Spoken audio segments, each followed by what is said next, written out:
하나님께서 이 세상을 구원하시는 동기는 사랑입니다. 그러니까 저와 여러분들이 구원을 받은 것은 하나님의 사랑이 근거가 되는 거예요. 하나님이 세상을 이처럼 사랑하사, 하나님께서 우리를 구원하시는 출발점이요, 또 마지막도 하나님의 사랑입니다. 하나님의 사랑이 우리를 구원한 거예요. 그러니까 사랑이 우리 구원의 원인이요, 동기요, 또 결과라고 할 수 있습니다. 그 말은 우리의 구원에 있어서 우리의 어떤 행위도 그 구원의 보탬이 된 것이 아니고, 또 우리가 가진 그 어떤 것도 구원에 붙여질 수 없는 순전한 하나님의 사랑으로 우리가 구원받은 것입니다. 그래서 하나님의 그러면 그 사랑이 도대체 어떤 사랑이냐? 그 하나님의 사랑은 우리가 사실은 볼 수 없지만 너무나도 선명하게 보여주신 분이 바로 예수 그리스도입니다. 예수 그리스도는 하나님의 사랑의 결정체요, 또 하나님 사랑의 아주 선명한 그림입니다. 그런데 예수 그리스도 그분의 지신 그 십자가만이 하나님의 사랑이 아니라 예수님 그 자체가 하나님의 사랑인 거예요. 그래서 보통은 하나님의 사랑을 우리가 예수님의 십자가 사랑이다 그러는데, 그보다 훨씬 더 하나님의 사랑은 크고 놀랍고 또 광대하고 그렇습니다. 그러니까 예수 그리스도께서 이 땅에 오신 것부터가 사랑이고, 물론 그 이전부터 창세기 3장 15절부터가 하나님의 사랑이고, 아니 창세기 1장 1절부터가 하나님의 사랑이고요. 그래서 예수 그리스도가 하나님의 사랑이시기 때문에 그분이 인간으로 오신 것과 그분이 이 땅을 사신 것과 우리에게 하나님을 보이신 것과 그분이 고난당하시고 또 십자가에 죽으신 것은 물론이거니와 그분이 부활하신 것, 그리고 승천하신 모든 것, 그리고 재림까지가 다 하나님의 사랑입니다. 그래서 하나님의 사랑을 이렇게 크게 우리가 그려야 돼요. 십자가만 하나님의 사랑이 아니에요. 예수님의 모든 행적 자체가 다 하나님의 사랑입니다. 그래서 예수 그리스도 외에는 그 어떤 것도 덧붙일 수가 없어요. 그래서 우리는 Jesus plus nothing입니다. 예수 외에는 아무것도 더할 것이 없다. 하나님의 사랑을 받아내려고 우리가 무지하게 애쓰지 않아도 된다. 우리가 그리스도 안에 있으면 하나님의 사랑 100%를 우리는 받을 수 있는 사람들이에요. 100%를. 우리가 그리스도 안에 거하면 완전한 하나님의 사랑 안에 거하게 되는 거예요. 우리는 굳이 하나님의 사랑을 받아내려고 우리가 애쓸 필요가 없습니다. 우리는 그리스도 안에서 하나님의 모든 사랑을 다 받는 거예요. 다 받는 거예요.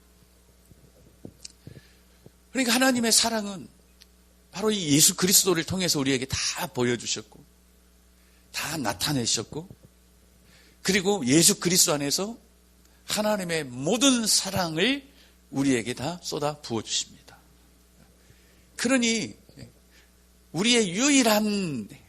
우리에게서 유일하게 하나님이 이렇게 보시고, 또 우리 전 생애에서 유일하게 한 가지 해야 되는 것은 바로 믿음밖에 없어요. 믿음밖에는. 그래서 그 믿음마저도 어떤 믿음의 행위가 아니라 관계, 주님과 나와의 관계, 이게 믿음의 핵심이라 그랬습니다. 믿음은 인격적인 관계입니다. 그렇죠? 그런데 이런 육신적인 관계가 아니에요. 우리의 관계는 어떻습니까? 객체적인 관계죠. 개체적인 관계예요. 그리고 그냥 하나, 둘 이런 관계입니다. 그러나 성경이 말하는 우리 주님과의 관계는 예수님과 나 이런 개체적인 그런 관계가 아니라 완전히 하나 된 관계예요. 내가 주님 안에, 주님 내 안에 이런 관계입니다. 그러니까 우리가 성경을 볼 때 우리의 그런 육체적인 그런 세계관으로 보면 성경은 절대 이해가 안 돼요. 어떻게 이해가 되겠습니까? 내가 너희 안에, 너희가 내 안에, 이게 어떻게 이해가 되겠냐고요, 이게. 그럴 수가 없는 겁니다. 그러니까 우리 세계관 가지고는 도무지 이 성경을 올바르게 우리가 읽어낼 수가 없어요. 그래서 우리가 두나미스 가장 처음 시간에 세계관 문제를 다룹니다. 우리 세계관이 어떠느냐에 따라서 성경을 그렇게 해석을 해가 버려요. 그러면 성경은 이제 오류에 빠지게 됩니다. 그래서 우리는 하나다. 세상이 말하는 하나와 성경이 말하는 하나는 완전히 다릅니다. 주님과 나와의 하나는 정말 그 무엇도 끊을 수 없는, 우리 인간과 인간의 개체와 개체의 하나됨은 그 안에 어떤 환란이 들어오면은 끊어질 수가 있습니다. 아무리 좋은 친구라도, 막 이게 손가락 깨물고 피를 나누어 마신 형제라도, 그렇게 의형제를 맺고 우리 배반하면 죽는다. 그럴지라도 뭔가가 중간에 딱 개입이 되면 그 관계는 끊어지는 거예요. 그러나 하나님과 우리 사이의 그 영적인 연합은 그 무엇이 들어올 틈이 없는 거예요, 사실은. 기근이나 위험이나 적신이나 환란이나 칼도 들어올 수가 없을 만큼 완전한 연합이 되어 있는 거예요. 이걸 성경은 주님과 우리가 하나 된 것이다. 그리고 이것을 우리가 믿음이라 그러고, 그래서 이 믿음은 그분을 내가 이 영적인 완전한 연합으로 영접하는 것이다. 이렇게 말합니다. 그래서 주님과 내가 하나가 되었다면 그것은 절대 끊어낼 수가 없다, 사실은.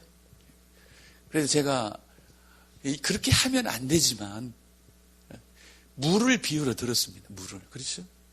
이물과 이물을 한 대 딱 섞어버리면 칼로 그것을 분리하겠습니까?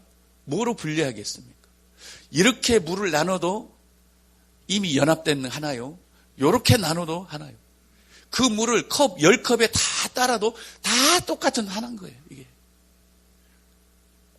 주님과 나와의 이 연합은 그런 영적인 연합이에요. 그렇기 때문에 아무도 끊을 수가 없습니다.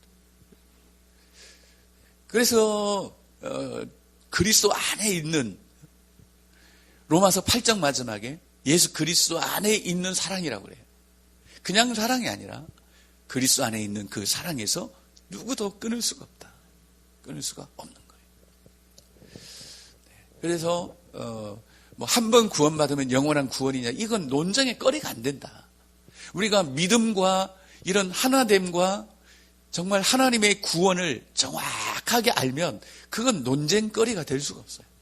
감히 어떻게 우리가 한 번 구원받은 건 영원하다, 아니다, 떨어져 나갈 수가 있다, 이걸 어떻게 우리가 감히 논할 수가 있겠습니까? 그러니까 그런 걸 논하기 전에 우리가 이 모든 이 성경은 할 수 없어서 이렇게 언어로 기록한 겁니다. 하나님을 정말 이렇게 우리에게 계시를 해주고 표현해야 되는데 어찌 할 수가 없기 때문에 우리 인간의 언어로 기록한 건데, 이걸 인간의 언어 문자로 우리가 고지고대로 받아들이면 하나님도 그냥 인간에 불과하게 되어버리는 거예요. 그러니까 요즘 하나님이 전능하신 하나님도 아니고 그냥 인간 수준보다 조금 높은 하나님으로 사람들이 믿고 있는 거예요.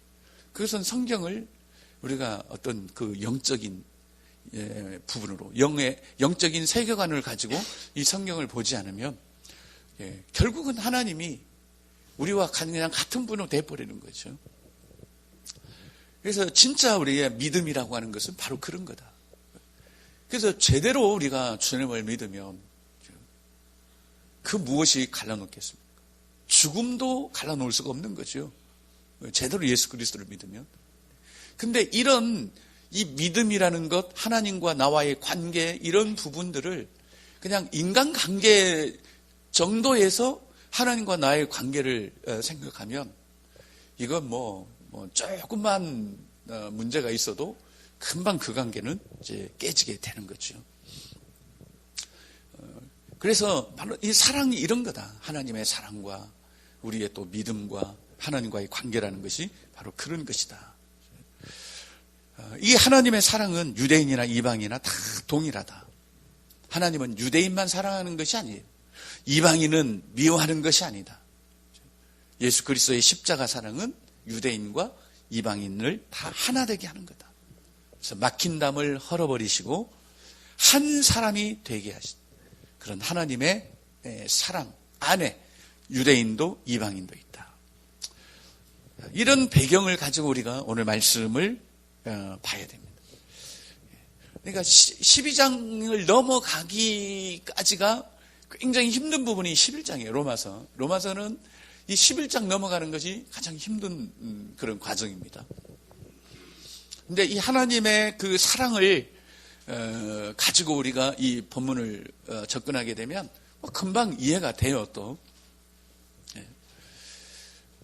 그래서 유대인이든 이방인이든 그런 시각이 유대인을 보는 시각이나 이방인을 보이는 시각이나 오해가 없어야 되는 것은 이런 하나님의 사랑이 구원의 근거가 되고 그 이외에는 어떤 것도 아니다. 그리고 그 사랑을 우리가 받고 누리는 것은 그리스도를 우리가 믿음으로. 그러니까 이 믿음이라는 것은 그분을 받아들이는 거죠. 받아들인다. 영접한다. 이게 가장 중요한 개념으로 성경이 기록이 되어 있습니다. 그래서 오늘 말씀의 핵심은 바로 그런 거예요. 유대인이든 이방인이든 우리의 구원을 얼마나 우리가 정말 감사해야 되고 그 구원을 하나님의 전적인 은혜에서 주시는 그 우리가 이방인들이 구원받았다 그래서 그걸 좀 자랑한다든지 그러지 마라. 그래서 유대인들이 원 감람나무에서 본래는 잘려 나갔다고 표현하잖아요. 그러면서 이방인들이 그렇게 우쭐한 마음을 갖지 마라. 야, 유대인들을 감람나무에서 잘라낸 것은 우리를 그 감람나무에 접붙이기 위해서 하나님이 그렇게 잘라냈네. 이렇게 생각하지 말라는 거지. 이방인들을 원 감람나무에 접붙이기 위해서 이스라엘 백성들을 잘라낸 게 아니다는 겁니다. 물론 표면상으로는 그렇게 된 것처럼 보이죠. 그러나 저 유대인들이 원 감람나무에서 잘려나간 것은 그들이 예수 그리스도를 믿음으로 영접하지 않았기 때문이고, 이방인들이 감람나무에 접붙여진 것은 그들이 예수 그리스도를 믿음으로 영접했기 때문이다. 그러니까 하나님의 사랑과 하나님의 은혜와 하나님의 구원으로, 그러니까 아까도 말씀드렸지만 하나님의 사랑의 전부를 가지신 그 예수 그리스도를 믿음으로 영접하느냐 안 하느냐 여기에 달려있는 거지. 하나님이 우리 이방인들을 특별하게 여기셔서 이스라엘을 잘라내고 우리를 접붙였다, 이런 높은 마음을 가져서는 안 된다. 그러면서 비유를 하죠. 그 떡 반죽과 그 다음에 떡덩어리, 그리고 뿌리와 가지. 그 말은 무슨 말인가 하면 이스라엘 백성들도 지금 거룩한 그런 떡덩어리고 또 거룩한 가지다, 본래는. 네, 그래서 그 이야기를 쭉 지금 하고 있는 겁니다. 17절도 그랬죠. 또한 가지 얼마가 꺾였는데 이러면서 접붙임 되었다. 그러니까 하나님께서 지금 이스라엘을 어떻게 보냐면 그들 거룩한 백성을 보는 거예요. 왜냐하면 떡 가루, 여기서 이제 아브라함 때부터 쭉 족장들을 통해서 흘러나온 이스라엘 백성들이거든요. 거룩한 백성으로 택했단 말이에요, 아브라함을. 그래서 그 아브라함의 혈통을 타고 태어난 이스라엘 백성들 자체도 거룩한 백성으로. 그리고 그 뿌리가 아브라함의 뿌리부터 시작된 거예요. 거룩한 백성에. 그럼에도 불구하고 그들이 잘려나갔다는 거죠. 그렇다면 하물며 돌 감람나무 젖붙임 받은 너희들은 어떻게 했느냐. 그 말을 지금 하고 싶어 하는 겁니다. 그러니까 이방인인 너희들은 우쭐대지 말아라. 너희 구원을 두렵고 감사함으로 하나님의 전적인 은혜로 우리의 자랑할 것 없는 그런 하나님의 은혜로 받아들여라 하는 겁니다. 그리고 이 이방인들이 구원을 받게 되는 것도 이스라엘을 질투하게 해서 구원하시려는. 그러니까 하나님의 사랑은 유대인이든 이방인이든 똑같은데 이게 하나님의 지혜라는 거예요. 구원의 지혜. 그래서 처음 유대인들에게 하나님의 그 어떤 구원이 하나님의 은혜가 왔고, 근데 그들이 거절함으로 인해서 그 구원이 이제는 이방인을 향해서 나가. 그러니까 사도 바울이 나는 내가 이방인인 너희에게 말하노라. 즉 나는 유대인이지만 너희를 위한 사도가 되었다. 그것은 왜냐? 14절이죠. 이는 혹 내 고륙을 아무쪼록 시기하게 하여 질투하게 해서 그들 중에 얼마를 구원하려 함이라. 그러니까 하나님은 지금 이스라엘 민족을 사용을 하세요. 제사장 나라로. 근데 이제 우리가 생각할 때는 그래요. 이스라엘 민족이 아주 하나님께 크게 쓰임 받아갖고 막 다른 나라들을 돌아오게 만드는 그런 거로 생각을 하는데, 근데 성경은 쓰임 받기는 해요. 쓰임 받기는 하는데 그렇게 제사장 나라로 쓰임 받는 게 아니라 오히려 구원이 그들에게서 이방인에게 넘어가고, 또 그래서 이방 사람들이 부요함을 누리게 되는 겁니다. 15절입니다. 그들을 버리는 것이 세상의 화목이 되었거든. 그러니까 이스라엘 백성들이 이 원가지에서 잘려나가는, 그러니까 예수 그리스도를 영접하지 않고 하나님의 거룩한 백성에서 이렇게 잘려나가는 이것이 오히려 세상을 화목하게 하고 하나님과 세상의 부요함이 됐다라는 거죠. 자, 이것만 가지고 논하지 마라. 그러면서 야 너희가 원가지에서 거룩한 백성에서 잘려나가고 이제 구원은 우리 것이 되었어 이러지 말라는 거죠. 왜냐? 그 뒤에 나오죠. 또 이게 말씀 복잡합니다. 그러니까 이런 의미예요. 이스라엘 백성들이 이렇게 잘려나감으로 인해서 그 가지가 버려지는 것으로 인해서 세상의 화목이 되었고, 그 다음에 더 세상이 이로 인하여 풍성함이 되었다. 그 다음 말이 더 중요해요. 근데 하나님은 이거로 끝나는 게 아니라, 그러면 이스라엘 백성이 다시 회복하게 된다면 이 세상이 얼마나 부유하게 되겠느냐는 거예요. 여기에 초점이 있는 겁니다, 지금.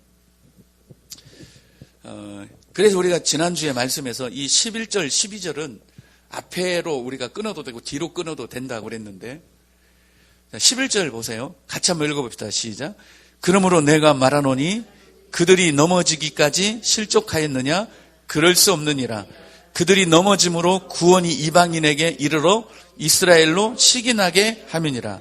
그들의 넘어짐이 세상의 풍성함이 되며 그들의 실패가 이방인의 풍성함이 되거든 하물며 그들의 충만함이리요. 아멘. 그러니까 하나님께서 그들로 하여금 넘어지게 만들어서 이방을 풍성하게 했다는 거죠. 그렇다면 그 이방인들이 다시 돌아와서 충만하게 구원을 받으면 이 세상이 얼마나 더 풍성해지겠느냐, 이 말을 지금 하는 겁니다. 그러니까 하나님은 이 이스라엘에게서 구원이 이방인으로 넘어갔다 그래서 이스라엘은 버리고 이방인을 이제 사랑하고 구원한다. 이런 개념이 아니라는 거예요. 하나님은 지금도 동일하게 이스라엘 민족을 사랑하시고 이방 민족을 다 사랑하십니다. 그런데 우리를 구원하시기 위해서 이스라엘 민족을 향한 구원이 우리 이방인에게 왔고, 이제 다시 또 하나님은 이스라엘 민족을 또 구원하셔서 우리 모두를 다 풍성하게 하신다는 겁니다. 그러니까 하나님의 구원은 사랑이 아니면 우리가 이해할 수가 없고요. 이 하나님의 지혜가 아니면 도저히 이렇게 할 수가 없습니다. 그래서 우리가 구원을 너무 쉽게 생각하면 안 돼요. 나는 구원받았고 쟤는 구원 못 받았고 이런 관점으로 가면 안 되는 겁니다. 오히려 우리 가운데서도 그래요. 하나님은 정말 지혜로운 방법으로 우리를 구원하십니다. 정말 지혜로운 방법으로. 그래서 아무리 인간이 똑똑하다고 해도 하나님의 가장 미련한 것에 미칠 수가 없습니다. 여러분, 우리의 지혜대로 하면 우리는 아무도 구원 못해요. 정말 우리 지혜대로 하면 아무도 우리는 구원 못해요. 얘는 이래서 구원 못 받고 쟤는 저래서 구원 못 받고, 아이고 이 사람은 또 이래서 구원 못 받고. 그러나 하나님의 지혜는 온 세상을 구원하는 지혜입니다. 그러니까 하나님의 이 구원을 우리가 너무 쉽게 생각하는 거예요.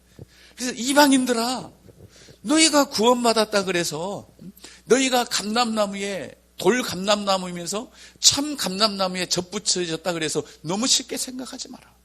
아, 하나님이 우리를 구원하시기 위해서 이스라엘 감람나무를 자르셨구나. 그렇게 너무 쉽게 생각하지 말아라. 원 감람나무도 잘라냈다면 너희들도 믿음으로 가지 않으면 잘라낼 것이다. 이 말을 하는 거예요. 아무리 그들이 부름을 받고 청함을 받았다 해도 믿음으로 온전하게 하나님과 연합이 되지 않으면 그건 잘리는 거죠. 또 잘리는 거예요. 자, 그래서 결론적으로 말하면 23절이죠. 자, 시작. 그들도 믿지 아니하는데 머무르지 아니하면 접붙임을 받으리니 이는 그들을 접붙이실 능력이 하나님께 있음이라. 아멘.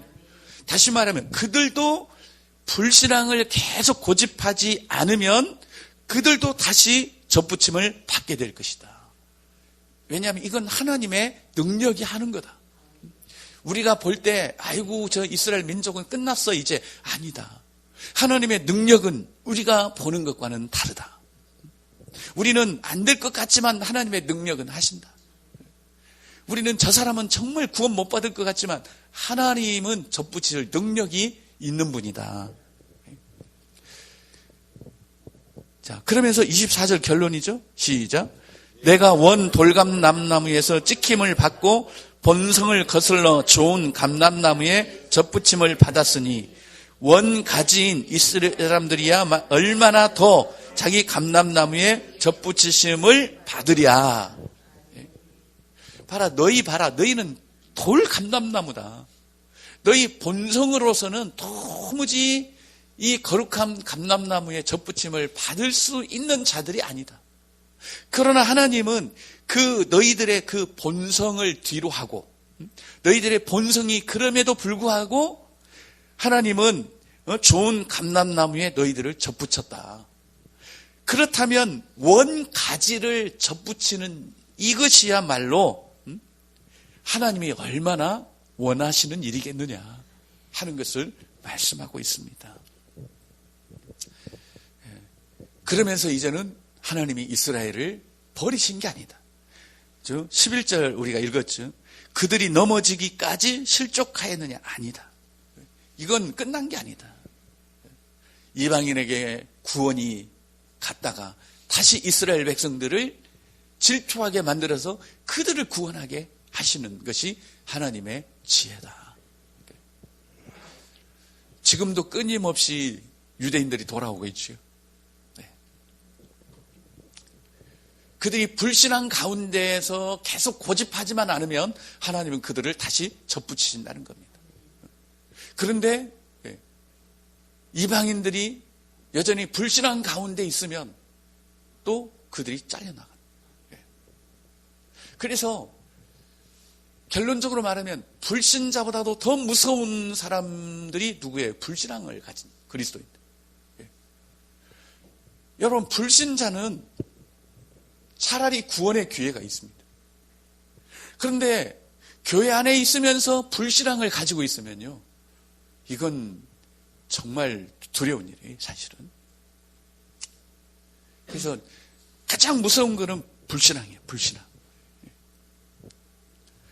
그러니까 이방인들에게도 향하여서도 너희들이 접붙임을 당하고 원가지가 잘려나간 건 너희들이 잘나서도 아니고 이스라엘이 잘못해서도 아니고 오직 뭐예요?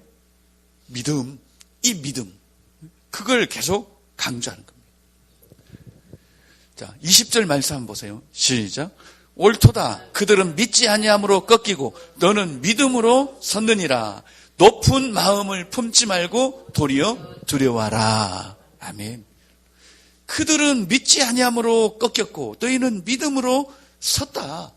그러니까 추호라도 불신앙적인 마음을 갖지 마라. 그리고 항상 믿음으로 주님과의 그런 관계 안에서 행할 것을 말씀하고 있습니다. 중요한 것은 우리의 믿음입니다. 믿음은 처음부터 끝까지 믿음입니다. 주님 오실 때까지 믿음입니다. 우리가 믿음으로 살아야 되는 거예요. 믿음으로. 근데 이 믿음이 나는 주님을 믿습니다, 그렇게 사는 게 아니라 그분과의 관계. 정말 예수님과의 나의 관계. 그 관계가 참 완전한 게 뭐죠? 사랑이에요, 사랑. 주님과의 관계가 가장 좋은, 이런 관계 정말 좋다. 그게 사랑인 겁니다. 사랑. 하나님을 사랑하고, 하나님을 사랑하는 게 중요한 게 아니라 하나님의 사랑 안에 거하고 우리가 하나님의 사랑을 받고 하나님의 사랑을 받은 자가 하나님을 사랑할 수 있는 겁니다. 요한 1서의 말씀처럼.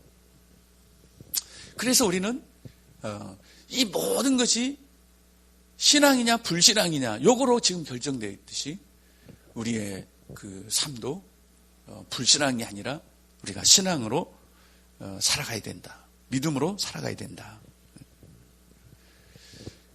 그러면 여러분, 불신앙이 뭐겠습니까? 불신앙이.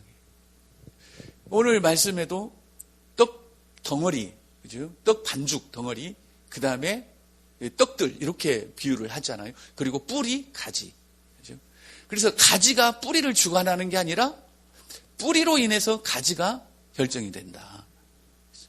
그 말을 지금 계속 하고 있습니다. 18절 말씀. 그 가지들을 향하여 자랑하지 말라. 자랑할지라도 내가 뿌리를 보존하는 것이 아니요 뿌리가 너를 보존하는 것이다 하는 겁니다. 그러니까 우리의 신앙은 우리가 막 주님을 막 휘젓고 그러는 게, 내가 막 열심히 살아서 주님을 기쁘게 했다가 슬프게 했다가 그게 아니에요. 불신앙은 내가 하는 거예요. 내가. 그게 불신앙이에요. 그러나 신앙은 주님이 하시는 겁니다. 주님. 그러면 최고의 신앙은 뭐냐? 주는 그리스도시요 살아계신 하나님의 아들입니다. 이게 최고의 신앙 고백입니다. 그리스도가 나의 주님이 되는 거예요. 그리스도가 우리의 모든 인류의 역사의 문제를, 또 사람의 문제를 해결하신 그 그리스도가 내 주님이 될 때 그게 참 신앙이라고 할 수가 있습니다. 여러분, 내가 주님을 위해 살면 어떤 면에서는 그건 불신앙입니다. 내가 주를 위해 살면 불신앙이고 주님이 나를 위해 사는 게 신앙이에요. 그게 갈라디아서 2장 20절이잖아요. 내가 살게, 이제는 너희 안에서 내가 살 거야. 그렇게 주님 말씀하십니다. 근데 보통 거꾸로 생각합니다. 내가 주를 위해 사는 것을 신앙이라고 생각할 경우가 많아요. 그런데 정말 이 성경에 비춰보면 그렇지 않습니다. 주님이 나를 삽니다. 주님이. 그게 신앙입니다. 내가 주님을 위해 살았던 사람들을 주님은 내가 너희들 모른다 그래버렸어요. 주님, 내가 주님을 위해 살았습니다. 주님을 위해서 선지자 노릇하고 주님을 위해서 내가 귀신도 쫓아내고 주님을 위해서 병도 고치고 그랬습니다. 그런데 뭐라 그럽니까? 너희들은 불법을 행하는 거다. 난 너희를 모르겠다. 내게서 떠나가라. 여러분, 주님을 위해서 선지자 노릇하고 다 했는데 뭐가 문제죠? 아닌 거예요. 주님이 우리를 살으셔야 됩니다. 그게 새 언약의 법입니다. 새 언약의 법은 주께서 우리를 사시는 겁니다. 왜? 구약 옛 언약은 이게 안 되니까. 도저히 인간은 하나님을 위해 살 수가 없습니다. 도무지. 그래서 새 언약을 맺는 거예요. 새 언약은 뭐죠? 하나님이 성령을 통해서 우리 안에 들어오셔서 우리를 사시는 겁니다. 그런데 이 사람들은 여전히 자기들이 주님을 위해 산 거예요. 그래서 새 언약의 법은 생명의 성령의 법입니다. 즉 성령이 우리 안에서 살아갈 때 우리가 생명을 얻는 그 법이에요. 이거에서 벗어나면 불법입니다. 여러분, 이게 하나님의 뜻인 줄을 믿습니다. 여러분, 하나님의 뜻은 뭐겠습니까? 바로 새 언약을 이루는 겁니다. 여러분, 집에 가셔서 히브리서를 쭉 10장을 읽어보세요. 하나님의 뜻은 바로 이 새 언약을 맺는 거고 예수께서 이 뜻을 행하려고 이 땅에 오셨다. 그런데 이 새 언약은 뭐죠? 성령 하나님이 우리 안에 들어오셔서 우리를 사시는 것. 이게 새 언약의 핵심이에요. 그런데 여전히 자기들이 주를 위해 살겠다고 선지자 노릇하고 이것도 하고 저것도 했다며. 그래서 그러면 그것은 생명의 성령의 법이 아니라 그거는 불법이다. 그래서 그렇게 말씀하신 거예요. 마찬가지 또 내가 주님을 위해서 헌신하면 불신앙이에요. 성경을 보세요. 주님이 여러분들을 위해서 헌신하십니다. 여러분 아브라함만 해도 보세요. 아브라함. 누가 헌신한 거예요? 아브라함이 헌신한 게 아닙니다. 다 하나님이 헌신하셨습니다. 다 하나님이 하셨어요. 오늘날에 누가 헌신해야 됩니까? 하나님이 헌신하는 우리에게. 우리 안에 소원을 누가 두고 행하세요? 하나님이 우리 안에 소원을 두고 행하셔요. 우리 안에 누가 사르셔요? 그분이 사르신다는 거예요. 그 우리를 통로로 해서 그분이 하시는 거예요.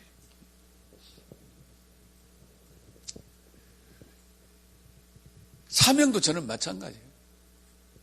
우리가 막 사명감을 가지고 사는 것도 불신앙이 될 수가 있습니다. 정말 하나님은 우리를 향한 사명감으로 그렇게 살으시는 거예요. 사실은. 그러면 이제 여기까지 오면 그런 의문을 가져요. 목사님, 그럼 우리는 아무것도 안 하면 됩니까? 그게 아니라 우리가 뭔가를 하는 것은 들포도 열매고 우리가 정말 그분의 마음과 그분의 생각과 그분의 뜻을 따르는, 그래서 그분이 언제든지 말씀하시면 우리는 아멘 하고 나아가는 거예요. 오히려 순종이 더 극적이 되고 주님을 위해 사는 것이 더 현실적이 되고 실제적이 되는 거지 아무것도 안 하는 게 아니에요. 그렇게 하지 않으면 어떻죠? 뭔가 주님의 뜻을 이루어 가야 되는데 오늘은 피곤해서 안 되고, 대부분 그렇게 지금 살고 있잖아요. 이번 주일이 왔는데도 여러 가지 자기 생각을 하는 겁니다. 이렇게 해서 또 안 되고. 그러다 보면 결국 내가 사는 것은 내 의지대로 사는 거에 돼버려요. 그러나 주님으로부터 오면 이유, 여하, 막론하고 움직여지는 겁니다. 그러니까 그게 생명의 성령의 법이죠. 그것이.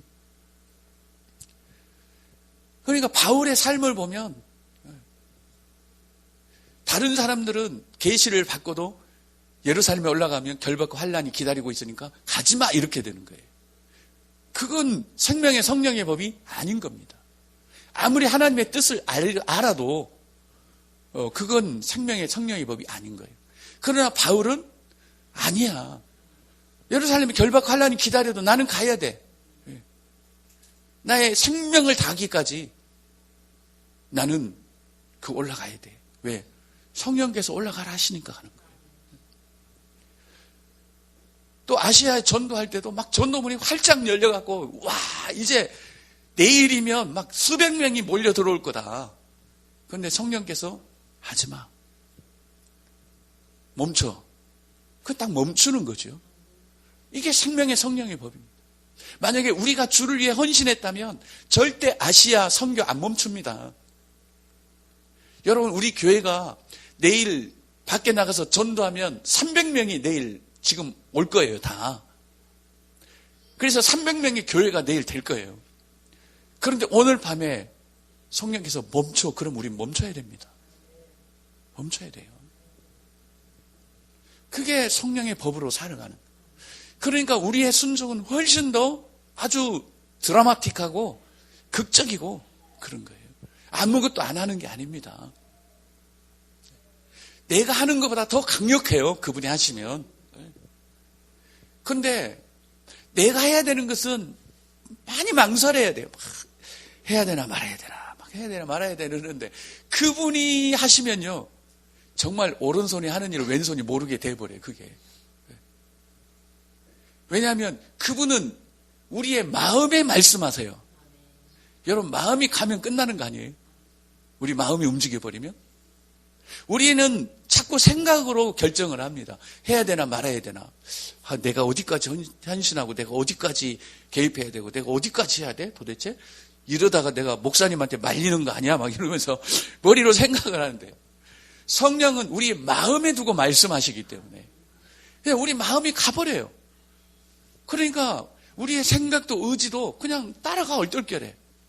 그러다 보니까 내가 이걸 왜 했지? 내가 언제 이걸 했지? 마지막 때에 예수님께서 양과 염소를 다 가르면서 너희들은 나를 위해서 했어. 그러니까 주님 우리가 언제 했죠? 모르는 겁니다. 성령의 인도를 받으면. 그런데 염소 쪽에 있는 애들은 예수님 우리가 이거 다 했지 않아요? 그건 너희들이 한 거지. 여러분 성령이 인도하시면 그렇습니다. 내가 생각해서 판단하고 순종하겠다 말아야 되겠다 이게 없어요. 성령께서 하시면. 그게 신앙이고 우리가 하는 것이 사실은 불신앙이다. 그래서 오늘 핵심 뭡니까?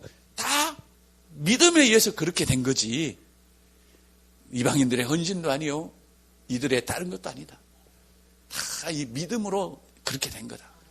그래서 누구든지 이 불신앙을 고집하지 않으면 하나님의 은혜와 자비와 그분의 긍휼하심 가운데 우리가 거할 수 있다 하는 겁니다. 하나님은 우리를 부려먹으려고 구원시킨 게 아니에요. 하나님은 천사를 통해서 다 하실 수 있습니다. 하나님은 그저 여러분들하고 같이 누리고 싶은 겁니다.